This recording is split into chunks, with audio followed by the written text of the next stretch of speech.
Morning children, myself Mohammad Riaz, is a physical science at Basis in Delhi. So in the previous class we learned about chemical equations, and in this class we are going to learn more about our chemical equations. Now we are in the second period.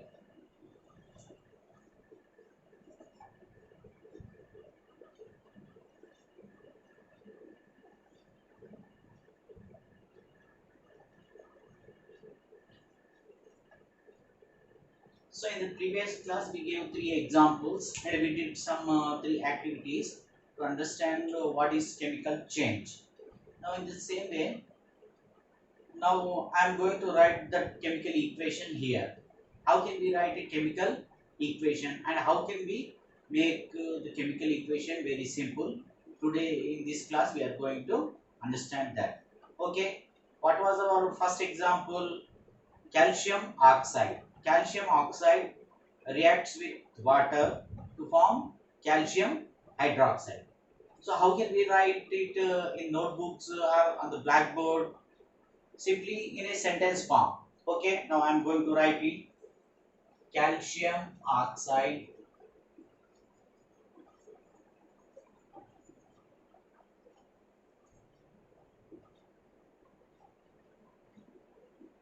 reacts with water and forms calcium hydroxide.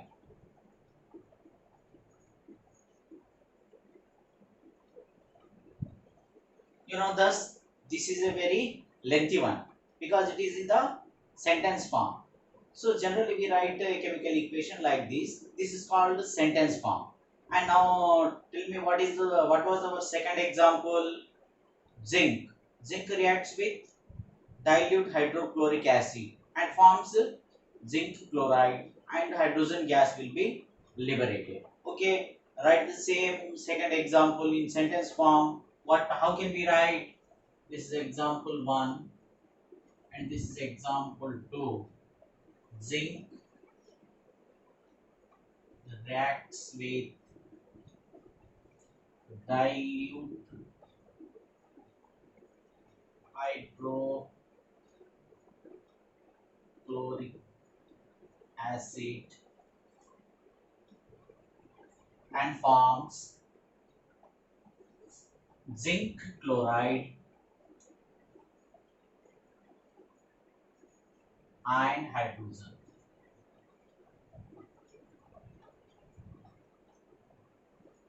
This is also sentence form and this is very lengthy. So every time when a chemical reactions takes place, we have to write this in a sentence form. So it is very lengthy one. Okay, so can we make it very short and simple? Yes, we can make it very short by using only some words and symbols like a plus symbol and an arrow mark and using these words. Okay, how can we make it very simple? Let us explain and understand. So that one is called word equation.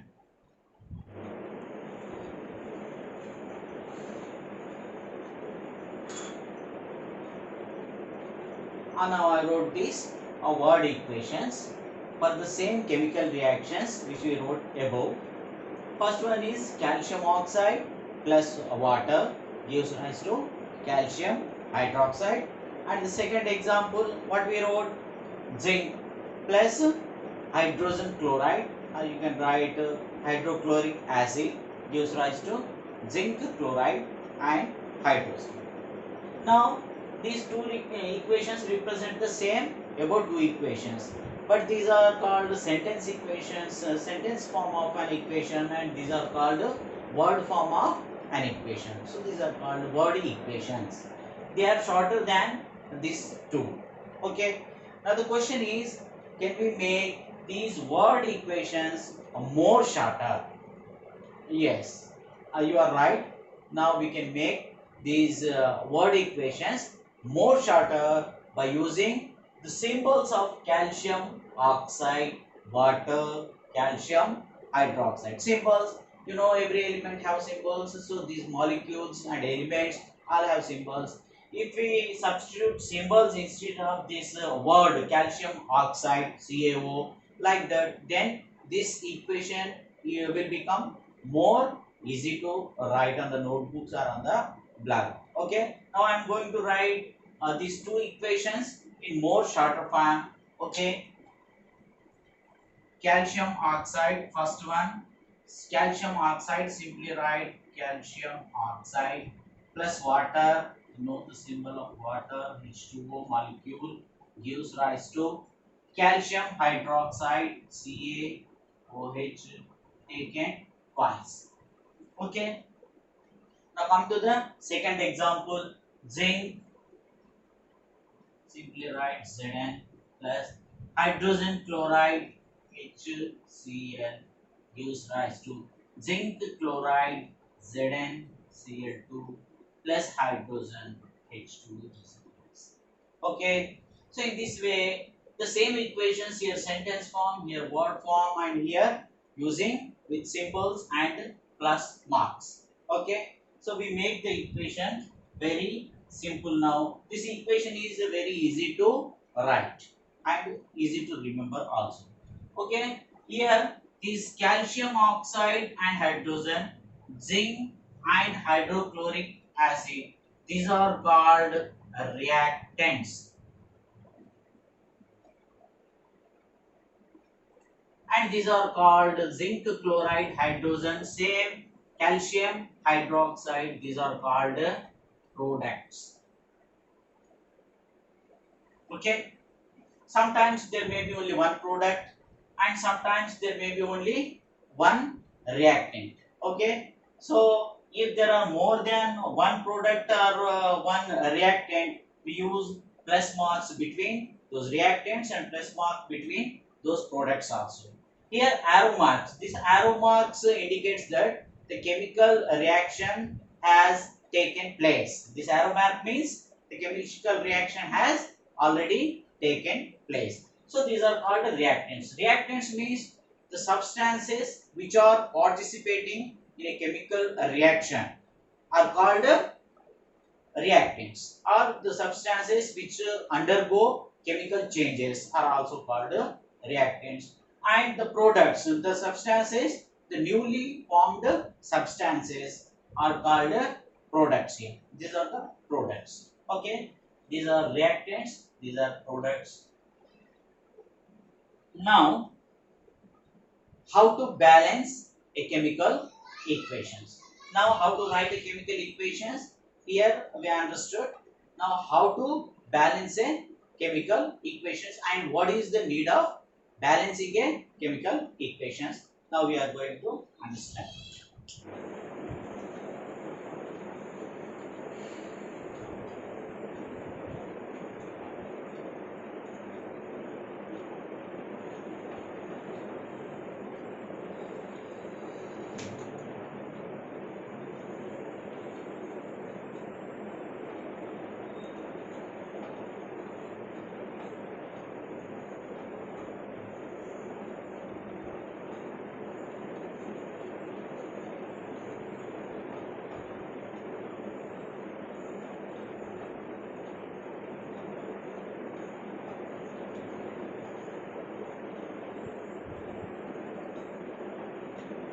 Okay, now come to balancing a chemical equation. Here we are taking the example. Before example, what is the need of balancing a chemical equations? Okay, we know that the law of conservation of mass. What do this law says? Law of conservation of mass. The mass of the products, the mass of the total products must be equals to the mass of the reactants which are participating in a chemical reaction. This is law of conservation of mass. Okay, to satisfy that law of conservation of mass, we must have to balance a chemical equations. If we don't balance the chemical equations, then it will against this law. So we don't have to negotiate this law. Every time we have to balance a chemical equations. Now, how to balance a chemical equations? Here we are taking a simple example that hydrogen burns in the presence of oxygen and forms water. This is our chemical reaction. Okay. Now, first, when we are going to balance the chemical equations, we have to follow 4 steps. Okay. In that first step, step 1, what is step 1? Writing skeleton equation.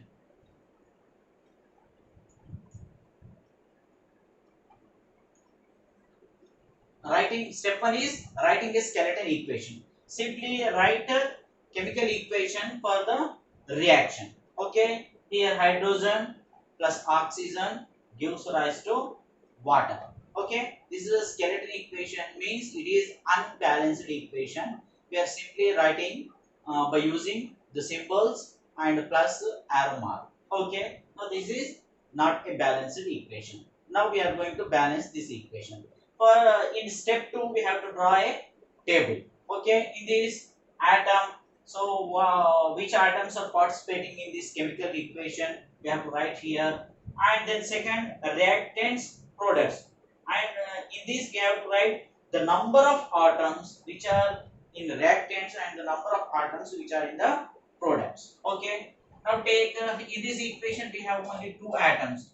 One is hydrogen and the second one is oxygen. So, okay, now count the number of atoms at reactant sites. Okay, this one is hydrogen. Hydrogen atoms at reactant sites. The number of hydrogen atoms is 2. So simply put 2 here. Number of oxygen atoms at a reactant sites. These are reactants, products. Okay, number of oxygens here, it is also equals to 2. So simply number of oxygens put 2 here. Okay. Now count the same number of hydrogens and oxygens in products side. Okay. Here number of hydrogens in product size, it is also equals to 2. Put simply 2 here. Now count the number of oxygens at the product side. It is equals to 1. Here nothing is there, so it means 1. Put simply 1 here. Now observe the table. Here number of hydrogen atoms are equal both the sides, but number of oxygen atoms are not equal both the sides. So we have to balance number of oxygens in the products side. Okay, how can we equal them? Here number of oxygens are 2, so simply multiply with 2. 2 ones are 2, you will get 2. So put this 2, because we have multiplied with 2, put this 2 before this water molecule. You have to put as a coefficient only. You have to put 2 here, not below this oxygen. Don't go balancing an equation by putting 2 here below any atom. This is the wrong method. What happens if you put 2 here? Instead of putting 2 here, if you put here, then it will not remain as water. You know H2O2, it is not the formula of water. It is actually hydrogen peroxide. H2O2 means hydrogen peroxide. You have changed it completely the substance. Here it does not remain as water. So this is the wrong method. Simply put in the coefficient side only. To avoid this kind of mistakes, follow one trick. Simply put every molecule within brackets. Even it is in the product side or even it is in the reactant side. Put every molecule within the bracket. So you can avoid that type of mistake. Okay. Now simply these two you can add before this water molecule. Every time you have to multiply this molecule only. Okay. Now it is clear. Now count the number of, when we are putting 2 here, number of oxygens they are equal. Okay, but this 2 works not only for oxygen but also it works for hydrogen, because it is a molecule and it is all in the bracket. Okay, so now number of hydrogen atoms, 2 2s are 4, they become 4, because you multiplied the product side with 2, you have to multiply this also. 2 2s are 4, now they become 4.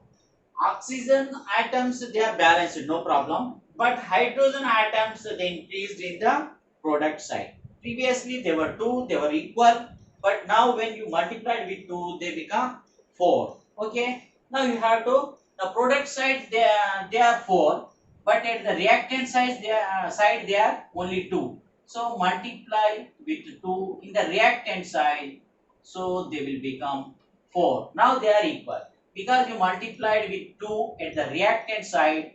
For hydrogen you have to put 2 here. Okay, now you put 2 here as a coefficient. Now the number of hydrogens here also 4, here also 4, they become equal, 4 hydrogens and 2 oxygen. So in the step 2 itself we completely balance the equation. Step 2 only the equation will be completely balanced. And what are step 3 and step 4? If the same question is asked for 4 marks, you have to write all the steps. You can't simply balance the equation by putting coefficient. Okay. So, what are step 3 and step 4? Step 3. Now, in step 2 itself, the equation is already balanced. So, this one is the balanced equation.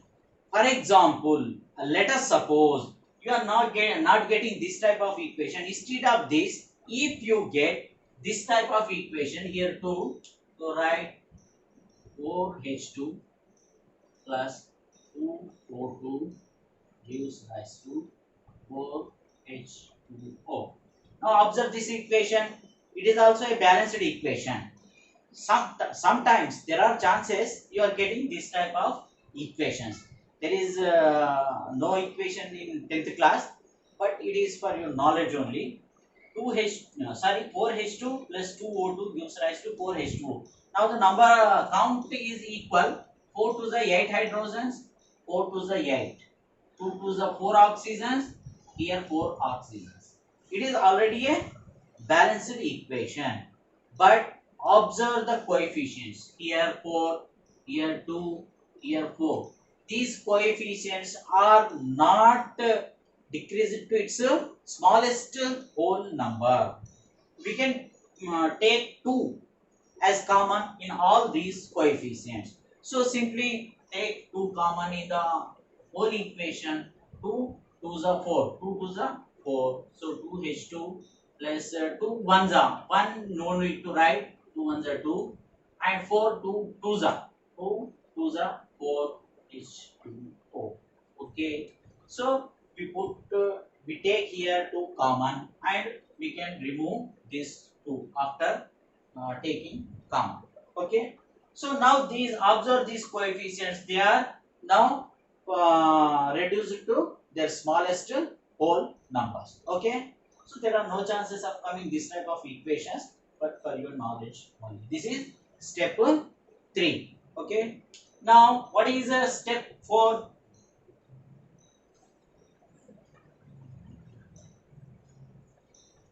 In step 4, simply count the number of atoms both the sides and make sure that they are equal. We already counted it, no need to count, but once again, if step 3 comes, then you have to count it once again. Okay, so there are no step 3s in 10th class. If comes, again we have to count the number of equations. If step 3 comes, then only you have to count the number of atoms both the sides. 2 2s are 4, 2 2s are 4, oxygen 2, here also 2. Now they are equal. Okay, now we make sure that both the sides, the number of atoms are equal. Okay, this is the method of balancing a chemical equation. And for the last, this is only a trial and error method. There is no particular method for balancing a chemical equation. According to the equation, you have to change your method. Okay, right. This is enough for today. Now try to complete the homework and send it to my WhatsApp number as soon as possible.